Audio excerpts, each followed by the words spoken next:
বন্ধুরা, আশা করি তোমরা সবাই ভালো আছো। তোমার চ্যানেলে তোমাদের সবাইকে স্বাগতম। তো আজ তোমাদের জন্য একদম বাংলার ফার্স্ট ইউনিট টেস্টের একটা প্রশ্ন শেয়ার করছি।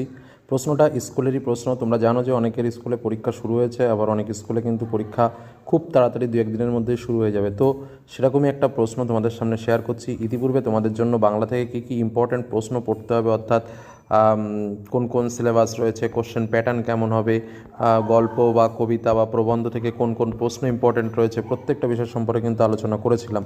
যারা সেই ভিডিওগুলো দেখেছো তারা দেখবে যে প্রশ্নগুলো তোমাদের পরীক্ষাতে আসবে, বেশিরভাগ প্রশ্নগুলোই সাজেস্টিভ রূপে কিন্তু তোমাদের সামনে ইতিপূর্বেই শেয়ার করেছি। তো চলো আজকের প্রশ্নটা একটু দেখে নিই, তার সঙ্গে অবশ্যই উত্তরগুলো দেখে নেব। বিশেষ করে শর্ট টাইপের প্রশ্ন যেগুলো রয়েছে তার উত্তরগুলোও কিন্তু আজকের আলোচনার মধ্যে আমরা দেখে নেব। তাহলে আমরা অনেকটাই বুঝতে পারবো যে কোন লেভেলের প্রশ্ন আসছে বা কীভাবে আমাদের পরীক্ষাতে প্রশ্ন আসে। আর যাদের পরীক্ষা হয়ে গেছে তারা অবশ্যই তাদের পরীক্ষা কেমন হয়েছে কমেন্টে জানিও। প্রথম যে বিষয় বলবো, আমাদের সময় স্বাভাবিকভাবে 1 ঘন্টা 30 মিনিট সময় থাকে এবং আমাদের পরীক্ষা হয় 40 মার্কের। তো চলো, প্রথম প্রশ্ন আমাদের এমসিকিউ প্রশ্ন দেওয়া হয়েছে, যেখানে প্রথম প্রশ্ন, আয়ারও বেঁধে থাকি কবিতাটি কোন কাব্যগ্রন্থের অন্তর্গত? অপশানে রয়েছে পাঁজরে দাঁড়ের শব্দ, জলই পাষাণ হয়ে আছে, দিনগুলি রাতগুলি নাকি নিহিত পাতাল ছায়া। তো উত্তরটা কি? উত্তরটা হচ্ছে জলই পাষাণ হয়ে আছে। দ্বিতীয় প্রশ্ন, নতুন নতুন অমন হয়, নতুন নতুন কি হয়? অপশান হচ্ছে আনন্দ, ভুল, আহ্লাদ নাকি কারেকশন।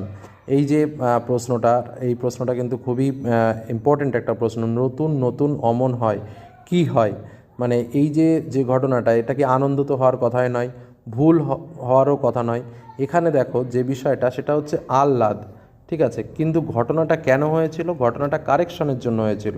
তো যাই হোক, এখানে যে অপশান দুটো দেওয়া হয়েছে তার মধ্যে আমার ব্যক্তিগতভাবে মনে হয়েছে যে এখানে কারেকশনটাই হবে, কারণ এখানে অমন হয় মানে ওই তোমার তপন তো ওই ওর কারেকশনটা দেখেই তো চুপচাপ হয়ে গেছিলো না, বিষয়টা কিন্তু ওরকম। কিন্তু অ্যাকচুয়ালি এখানে মা ভেবেছিল আহ্লাদের কথা। এই জায়গাটা কিন্তু মনে হচ্ছে কারেকশনটাই হবে। তোমাদের মনে কোনটা হয় অবশ্যই কমেন্টে লিখে দিও, কারণ যেহেতু একটা স্কুলের প্রশ্ন সেহেতু আমি এটাই তুলে ধরেছি। তারপরে কোশ্চেন, পশুরা অশুভ দুর্নীতি কী ঘোষণা করলো? অপশানে রয়েছে দিনের অন্তিমকাল, ভোরের সূর্যোদয়, অরণ্যের অন্ধকার নাকি সন্ধ্যার সমাগম। উত্তর হচ্ছে দিনের অন্তিমকাল। আচ্ছা, তারপরে কঙ্কাবতী এর লেখককে? অন্নদাশঙ্কর রায়, ত্রৈলোক্যনাথ মুখোপাধ্যায়, বঙ্কিমচন্দ্র চট্টোপাধ্যায় নাকি শরৎচন্দ্র চট্টোপাধ্যায়। তো উত্তর হচ্ছে ত্রৈলোক্যনাথ মুখোপাধ্যায়। পরবর্তী প্রশ্ন, পাবলো নেরুদা ছিলেন জার্মান কবি ও চিত্রকর, রাশিয়ান লেখক ও ভাস্কর্য শিল্পী, চিলিয়ান কবি ও রাজনীতিবিদ নাকি ইউরোপিয়ান কবি ও রাজনীতিবিদ। তো উত্তর হচ্ছে চিলিয়ান কবি ও রাজনীতিবিদ। পরবর্তী কোশ্চেন, ভাববাচ্যের কর্তাকে কি বলা হয়? দেখো, ভাববাচ্যের কর্তাকেও কিন্তু অনুক্ত কর্তা বলা হয়। পরবর্তী কোশ্চেন, উনি বসার ঘরে বসে আছেন। এখানে বসার ঘর মানে পরিষ্কার স্থান বোঝাচ্ছে, তাহলে স্থান বোঝালে কী হয়? অধিকরণ কারক হয়। অপশানে ছিল অপাদান, অধিকরণ, নিমিত্ত, অকারক। তাহলে উত্তরটা কী হচ্ছে? উত্তরটা হচ্ছে অধিকরণ। পরবর্তী প্রশ্ন, যে ধ্বনি বা ধ্বনিগুচ্ছ শব্দের সঙ্গে জুড়ে গিয়ে নামপদ গঠন করে তাকে কি বলে? এটা তোমাদের জন্য প্রশ্ন রাখলাম, আমি এটার দাগাইনি, এটা তোমরা কমেন্টে উত্তর লিখে বলবে। অপশানে রয়েছে নির্দেশক, বিভক্তি, অনুসর্গ নাকি অব্যয়। আবারও প্রশ্নটা দেখে নাও, যে ধ্বনি বা ধ্বনিগুচ্ছ শব্দের সঙ্গে জুড়ে গিয়ে নামপদ গঠন করে তাকে কি বলে? একদমই সহজ টাইপের একটা প্রশ্ন। পরবর্তী প্রশ্ন এসএকিউ, 7টা দিয়েছে। তো যাই হোক, এমসিকিউ এর প্রশ্নে কিন্তু 8টা প্রশ্নই, এক্ষেত্রে কোনো অর থাকেনি এবং বেশিরভাগ স্কুলেই কোনো অর দেয় না। দ্বিতীয় এসএকিউ টাইপের প্রশ্ন, এই দুঃখের মুহূর্তে গভীরভাবে সংকল্প করে তপন। কি সংকল্প করেছিল? তপন সংকল্প করেছিল যে যদি কখনো লেখা ছাপতে হয় তাহলে তপন নিজে গিয়ে তা পত্রিকায় দেবে। পরবর্তী প্রশ্ন, দাঁড়াও ওই মানহারা মানবীর দ্বারে, কাকে এই আহ্বান করা হয়েছে? আফ্রিকা কবিতায় যুগান্তের কবিকে এই আহ্বান জানানো হয়েছে। পরবর্তী প্রশ্ন, লেখক ফিনিশীয় হলে কিসের কলম ব্যবহার করতেন? তিনি ফিনিশীয় হলে তোমার বর্ণপ্রান্ত থেকে হাড় কুড়িয়ে সেগুলিকে কলম হিসেবে ব্যবহার করতেন। তারপর যুদ্ধ এলো, এই যুদ্ধকে কবি কিসের সঙ্গে তুলনা করেছেন? রক্তের এক আগ্নেয় পাহাড়ের মতন। তারপর হচ্ছে তবু তো কজন আছে বাকি, তারা কি করবে? তারা হাতে হাত রেখে বেঁধে বেঁধে থাকবে। পরবর্তী কোশ্চেন, মুঘল দরবারে একদিন তাদের কত না খাতির, কত না সম্মান, কাদের এত সম্মান ছিল? তো হচ্ছে তাদের বলতে ওস্তাদ কলমবাজদের বোঝানো হয়েছে। ঠিক আছে, পারিভাষিক শব্দে এদের বলে ক্যালিওগ্রাফিস্ট বা লিপি কুশলী। এদেরই কিন্তু মুঘল দরবারে একদিন অনেক খাতির ছিল। পরবর্তী প্রশ্ন, নির্দেশককে উদাহরণ দাও। তাহলে কী লিখব? যে ধ্বনি বা ধ্বনিগুচ্ছ শব্দ বা পদের সঙ্গে যুক্ত হয়ে বচন নির্দেশ করে এবং নির্দিষ্টতা প্রকাশ করে তাকে নির্দেশক বলে। যেমন টিটা, খানাখানি, এগুলো দু একটা দিয়ে দিলে হয়ে গেল। এবার আমরা একটু 3 মার্কে কী প্রশ্ন এসে দেখে নিই। প্রথম প্রশ্ন, রত্নের মূল্য জুহুরির কাছে, রত্ন ও জুহুরির পরিচয় দাও, এমন উপমা দেওয়ার কারণ কী?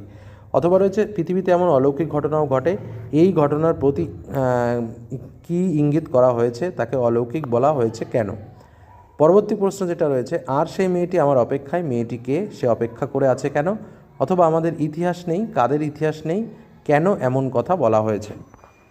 এখানে তোমার দুটো প্রশ্ন দেওয়া রয়েছে, প্রথমটা গল্প থেকে এবং তারপরে কবিতা থেকে। গল্পতে দুটো প্রশ্নের মধ্যে একটা লিখতে হবে, অথবা কবিতার আর একটা পাটে 3.2 থেকে কবিতা থেকে দুটো প্রশ্ন দেওয়া রয়েছে, যে কোনো একটা লিখতে হবে। এবার প্রবন্ধ থেকে কি প্রশ্ন? হারিয়ে যাওয়া কালিকলম প্রবন্ধে লেখকরা ছোটোবেলায় কিসে হোম ট্যাক্স করতেন, ফেরার পথে সেগুলো পুকুরে ফেলে দিয়ে আসতেন কেন?